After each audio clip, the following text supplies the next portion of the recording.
아, 오늘도 은혜를 사모하는 마음으로 예배드리는 여러분을 주님의 이름으로 축복합니다. 오늘 말씀은 이스라엘이 바벨론의 포로에서 회복되고 또 그들의 신앙이 회복될 것을 예언하는 말씀입니다. 오늘 말씀을 나누기 전에 시므이라는 분의 그날이 오면이라는 시를 함께 나누고자 합니다. 그 시는 이렇습니다. 그날이 오면은 삼각산이 일어나 더덩실 춤이라도 추고 한강물이 뒤집혀 용솟음 칠 그날이 이 목숨이 끊치기 전에 와 주기만 하량이면 나는 밤하늘에 나르는 까마귀와 같이 종로의 인경을 머리로 들이받아 올리오리라. 두개골은 깨어져 산산조각이 나도 기뻐서 죽사오매 오히려 무슨 한이 남으오리까. 오늘 예레미야 31장 1절에서 9절 말씀을 묵상하다 보면 그때라는 표현이 나옵니다. 오늘 시문이라는 분이 쓴 이 그날이 오면이라는 시는 광복을 고대하며 썼던 시인데요. 우리나라가 일제 압제로부터 해방되는 그날을 기대하고 또 바라보면서 썼던 시입니다. 그날이 오면, 그 해방되는 그날이 오면 너무나도 기쁠 것이다 라고 말하는 시죠. 오늘 예레미야도 같은 맥락에서 우리에게 그때를 말하고 있습니다. 예레미야가 말하는 그때는 바벨론의 포로로부터 이스라엘 백성들이 자유롭게 되는 날, 동시에 북이스라엘과 남유다 모든 백성들이 하나님의 백성으로서의 정체성을 회복하는 날을 의미합니다. 오늘 말씀을 통해서 이스라엘 백성들에게 그날을 주시는, 그들을 포로에서 자유케 하시고 그들의 신앙을 회복케 하신 하나님에 대해 함께 몇 가지로 묵상하고자 합니다. 첫째는 안식을 얻게 하시는 하나님이라는 것입니다. 2절의 말씀을 보면 이렇게 말씀합니다. 여호와께서 이같이 말씀하시니라. 칼에서 벗어난 백성이 광야에서 은혜를 입었나니 곧 내가 이스라엘로 안식을 얻게 하러 갈 때라. 아멘. 하나님께서 그 날을 주시는 때에는 어떤 날인가? 두 가지 의미로 말하는데요. 첫 번째는 1절에서 이스라엘 모든 종족의 하나님이 되고 그들은 내 백성이 되리라 라고 말씀합니다. 그들이 단순히 바벨론의 포로에서 육체만 자유롭게 되는 것이 아니라 그들의 영적인 정체성이 다시금 하나님의 자녀로서의 정체성으로 회복되는 날이라는 것이죠. 두 번째로는 우리가 함께 읽은 2절의 말씀처럼 이스라엘이 참된 안식을 경험하는 날이라는 것입니다. 여러분, 오늘 2절의 말씀에 보면요, 칼에서 벗어난 백성이 광야에서 은혜를 입었나니 라고 말씀하고 있습니다. 이것은 두 가지 측면으로 해석이 가능한데, 첫 번째는 출애굽을 경험했던 그 이스라엘 백성들의 모습입니다. 그러니까 출애굽을 경험할 때 하나님께서 이스라엘 백성에게 은혜를 베푸셨던 것처럼 바벨론의 포로로 있는 이스라엘 백성들에게 하나님이 은혜를 베푸셔서 그들을 건져낼 것이다 라는 말씀입니다. 두 번째로는 예언의 말씀으로 지금 바벨론의 포로로 어려움을 당하고 있는 이스라엘 백성들이 앞으로 언젠가는 하나님께서 자유케 하시는 날을 경험할 것이다. 하나님의 은혜로 말미암아 그들이 해방되고 또 자유롭게 되는 날이 올 것이다 라고 말씀하는 구절이라는 것이죠. 이것을 어떻게 해석하든지 같은 맥락으로 하나님의 은혜로서 그들이 광야와 같은 인생길에서 벗어나 하나님의 은혜로 참된 안식을 누리게 될 것이라고 오늘 예레미야는 말씀하고 있습니다. 여러분, 바로 이것이 중요합니다. 우리의 인생에는요, 마치 바벨론의 포로 생활을 하는 것처럼 또 우리의 인생에는 남들이 알지 못하는 광야길을 걸을 때가 있다는 것이죠. 여러분, 그때 우리에게 참된 위로를 주고 또 우리의 마음과 삶에 참된 안식을 경험하게 하는 것은 무엇입니까? 오늘 예레미야는 바로 그것은 하나님으로부터 오는, 하나님의 은혜로 말미암아 오는 참된 안식이라고 우리에게 말씀하고 있습니다. 저와 여러분이 지금 광야길을 걷고 있는 시간을 경험하고 있다면 특별히 코로나로 인해서 자유롭지 못하고 집 안에만 있어야 되는 그런 시간을 보내고 있다면 여러분 더욱 하나님의 은혜를 구하시기를 주님의 이름으로 부탁드립니다. 우리는 몸이 집 안에만 있어도요, 우리의 마음은 자유로울 수 있습니다. 우리의 몸은 한 곳에 머무를 수밖에 없는 지경일지라도 하나님의 은혜가 임하면요, 그곳에서도 자유로울 수 있고 평안할 수 있습니다. 저와 여러분에게 필요한 것이 무엇입니까? 바로 하나님의 은혜라는 것이죠. 직장 생활을 하는 분들도 어려운 일이 많다고 합니다. 특별히 신앙을 가진 분들이 참 어려운 시간이라고 합니다. 최근에 광화문 집회와 또 이 코로나에 교인분들이 이렇게 걸리면서 직장인분들이 어려움을 겪고 있다고 해요. 식기도 하는 것도 참 눈치를 보면서 하고 있다고 하는데, 여러분 그 시간에도 하나님을 의지하시면서 정말 하나님의 은혜를 구하면서 여러분 하나님이 기뻐하시는 신앙의 모습을 잘 지켜가시기를 주님의 이름으로 부탁드립니다. 우리에게 안식을 주고 우리에게 평안을 주는 것은요, 사람들의 입이나 사람들의 말 혹은 사람들의 시선이 아닙니다. 사람들의 시선으로부터 우리가 자유로울 때, 혹은 사람들의 비난으로부터 자유로울 때 우리의 마음이 평안한 것이 아니라 하나님께서 은혜를 우리에게 베풀어 주실 때 우리가 참된 안식과 평안을 누릴 수 있다는 것이죠. 오늘 이 2절의 말씀에 안식을 얻게 하러 갈 때에 라는 표현을 보면, 이 안식은 특별히 요동하는 것을 진정시키다 라는 뜻을 갖고 있습니다. 그러니까 하나님이 주시는 평안함은 어떤 거센 풍파와 파도 속에서 우리를 잠잠하고 또 평안하게 하시는 것이라는 말씀이죠. 여호와께서 이스라엘에게 안식을 주신다라는 이 표현은 바벨론의 포로 생활을 하면서 그들의 마음이 불안하고 답답하고 또 마치 요동치는 그런 파도 속에 있는 것처럼 힘들어할 때 하나님이 은혜를 베풀어 주셔서 그들의 마음을 잠잠하게 하신다라는 의미입니다.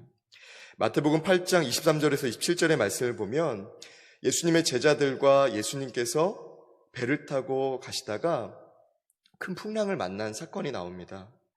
그때 제자들은 막 불안해해요. 잠자고 있는 예수님을 깨우면서까지도 그들의 불안함을 표출합니다. 그런데요, 예수님은 이렇게 말씀하세요. 예수께서 이르시되 어찌하여 무서워하느냐, 믿음이 작은 자들아 하시고 곧 일어나사 바람과 바다를 꾸짖으시니 아주 잔잔하게 되거늘. 아멘. 여러분, 우리가 경험하는 그 어떤 거센 풍파와 또 어떤 일이라 할지라도, 또 어떤 사람들의 말이라 할지라도 여러분 하나님의 은혜를 구하시면서 평안하시기를 주님의 이름으로 축복합니다. 둘째로, 오늘 말씀에서 하나님은 다시 세우신 하나님이라고 우리에게 가르쳐주고 있습니다. 4절의 말씀은 이렇게 증거합니다. 처녀 이스라엘아, 내가 다시 너를 세우리니 내가 세움을 입을 것이요 내가 다시 소고를 들고 즐거워하는 자들과 함께 춤추며 나오리라. 아멘. 여러분, 오늘 말씀은요, 예레미야가 바벨론의 포로 생활을 할, 또 바벨론의 포로 생활을 하고 있는 이스라엘 백성들에게 말씀하고 있다는 것을 우리는 기억해야 합니다. 그들이 회복될 때가 있다는 거예요. 그들이 하나님으로부터 다시 세움을 받을 날이 있다는 것이죠. 여러분 보세요. 4절의 말씀에 이렇게 말씀합니다. 하나님께서 이스라엘아 부르시고 내가 다시 너를 세우리니 내가 세움을 입을 것이요 라고 말씀합니다. 여러분, 이스라엘은 바벨론의 포로로 철저하게 무너지고 또 자신의 주권과 자신의 힘을 철저하게 노략당하는 그런 상태였잖아요. 그런데 하나님께서 그들을 다시 세울 날이 있다고 말씀합니다. 뿐만 아니라 4절의 말씀 하반절에 보니까 즐거워하는 자들과 함께 춤추며 나오리라 라고 말씀하고 있습니다. 기쁨이 회복되는 날이 있다는 것이죠. 여러분 어떠세요? 이스라엘을 이렇게 다시금 세우시는 하나님, 그 하나님은 어떤 하나님이십니까? 3절의 말씀에 이렇게 말씀해요. 옛적에 여호와께서 나에게 나타나사 내가 영원한 사랑으로 너를 사랑하기에 인자함으로 너를 이끌었다 하였노라 라고 말씀하고 있습니다. 이스라엘 백성들이 바벨론의 포로 생활을 하면서 하나님은 나를 사랑하시지 않는가 보다. 하나님은 지금 나와 너무나도 멀리 계신 분인가 보다. 하나님은 나에게 관심이 없으신 분인가 보다 라고 생각할 때에 그때에도 하나님은 영원한 사랑으로 이스라엘 백성을 주목하고 계셨고 그들을 사랑하기 때문에 인자함으로 이끌어 주셨다라고 오늘 예레미야는 우리에게 말씀하고 있습니다. 여러분, 고난이 길어지면 하나님의 사랑에 대해서 의심하고 하나님이 우리를 버리셨는가라고 생각하게 됩니다. 그러나 여러분, 고난이 길어진다 하여도 영원하신 사랑으로 우리를 안아주고 또 사랑하고 계시는 그 하나님을 여러분 신뢰하시기를 바랍니다. 하나님이 우리에게 고난을 주시고 어려움을 주시고 때로는 이해할 수 없는 아픔을 주실 때에는요, 분명한 목적이 있으십니다. 여러분, 예레미야가 오늘 우리에게 말하는 것은 바로 그것이에요. 하나님이 주시는 고난과 긴 포로 기간은 하나님의 분명한 사랑이 함께 우리와 있는 시간이라는 것이죠. 오늘 코로나가 참 뜻하지 않게 길어지고 있습니다. 백신이나 치료제가 개발되는 것이 참 더디게 느껴지는데요. 여러분 어떠세요? 하나님이 살아계시지 않은 것 같고 또 하나님이 무엇을 하시느냐고 여러분 혹시 그렇게 원망하며 기도하고 계시진 않으십니까? 하나님을 믿는 성도들 혹은 목회자들이 코로나에 걸렸다는 뉴스를 보면서 여러분의 마음에 하나님에 대한 신뢰를 점점 내려놓고 있진 않으세요? 여러분, 그러나 하나님의 사랑은 영원하시고 이 기간에도, 이 코로나가 길어지고 있는 이 기간에도 하나님의 인자하신 그 사랑으로 우리를 이끌고 계시다는 것을 여러분 꼭 신뢰하시면서 흔들리지 않는 믿음으로 승리하는 저와 여러분 되시기를 주님의 이름으로 축복합니다. 하나님께서 이스라엘을 다시 세우신다고 말씀하시면서 두 가지를 말씀하세요. 첫 번째는 5절에서 사마리아 산들의 포도나무들을 심되 심는 자가 그 열매를 따기 시작하리라 라고 말씀합니다. 이것은 이스라엘의 경제적인 회복을 말합니다. 그들의 삶이 다시금 윤택해진다라는 것을 말하는 것이죠. 여러분 보세요. 하나님은요, 우리의 삶을 회복시키시는데 전인격적으로 또 우리에게 주어진 모든 문화와 경제적인 것을 회복시킨다고 오늘 우리에게 말씀하고 있습니다. 여기에서 말하는 이 포도나무는 이스라엘을 상징하는 한 식물인데요. 다른 나라의 침략을 받아 수탈당하고 또 어려움을 당했던 이스라엘이 다시금 그들의 경제가 회복되고 그 나라가 다시금 부흥할 것이라고 말씀하시기 위해서 상징적으로 쓴 그런 표현이었습니다.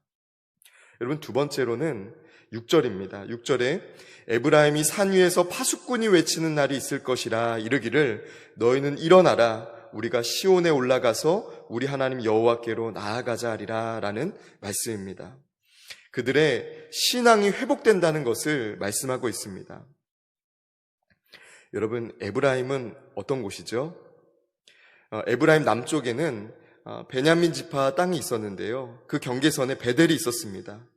여로보암 1세가 북이스라엘을 창건하면서 베델과 단에 황금 송아지를 만들었잖아요.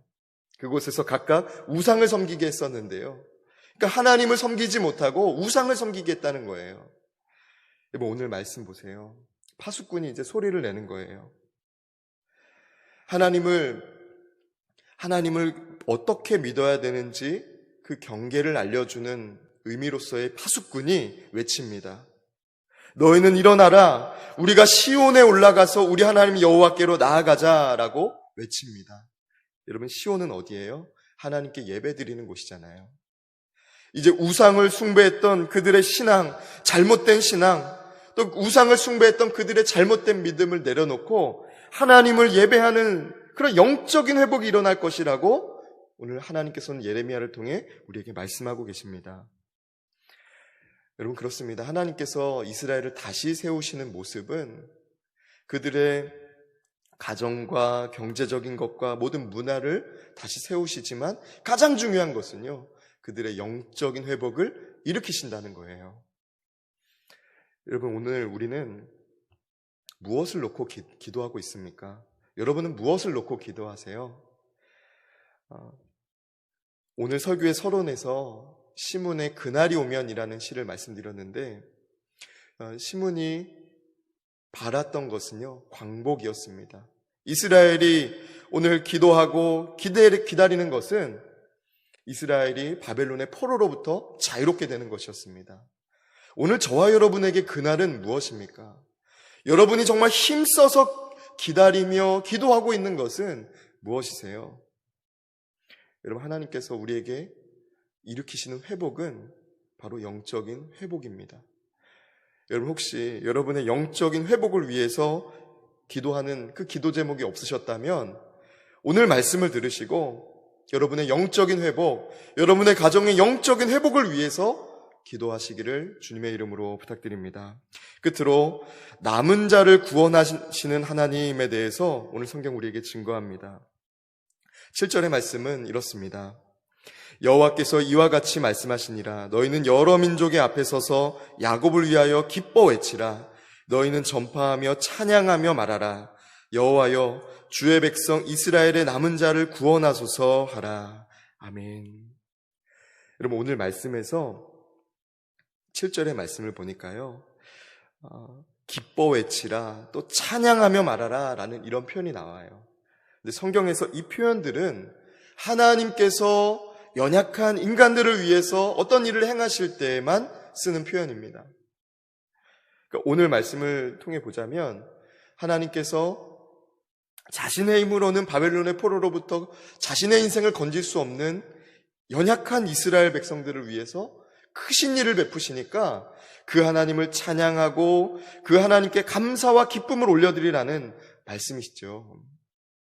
여러분, 근데 주목할 표현은요, 하나님께서 주의 백성 이스라엘의 남은 자를 구원하신다라는 말씀입니다. 남은 자.